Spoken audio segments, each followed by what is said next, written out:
Hi everyone, welcome to my channel. చూసా bro. Yes, ఈరోజే ఒక మూవీ చూసా బ్రో. అదే 100 crore.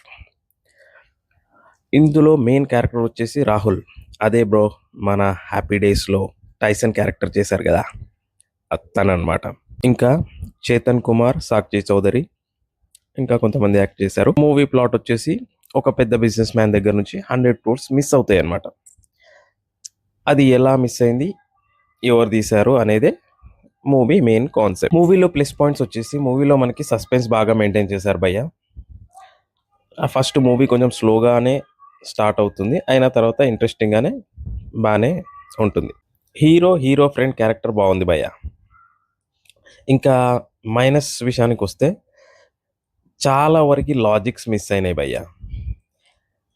లాజిక్స్ మిస్ అవడం అంటే ఏంటి బ్రో, ఇంత సింపుల్గా రాబరీ చేయొచ్చా అనే ఫీల్ వస్తుంది అనమాట మనకి. ఇంకా లాజిక్స్ మిస్ అయినా ఓకే, మూవీ ఒకసారి వరకు చిన్న సినిమా కాబట్టి ఒకసారి చూడొచ్చు, ఇంట్రెస్టింగ్గానే ఉంది. నా రేటింగ్ వచ్చేసి 3 స్టార్ భయ్య. ఇంకా మూవీ వచ్చేసి ఆహాలో స్ట్రీమింగ్ అవుతుంది, మీరు అక్కడ చూడొచ్చు. చూశాక మీకు ఎలా అనిపించిందో నాకు కమెంట్ చేయండి ప్లీజ్. నా వీడియో కనుక నచ్చినట్లయితే దయచేసి ప్లీజ్ సబ్స్క్రైబ్ చేసుకోండి. మరిన్ని అప్డేట్స్తో మళ్ళీ కలుద్దాం. Thank you.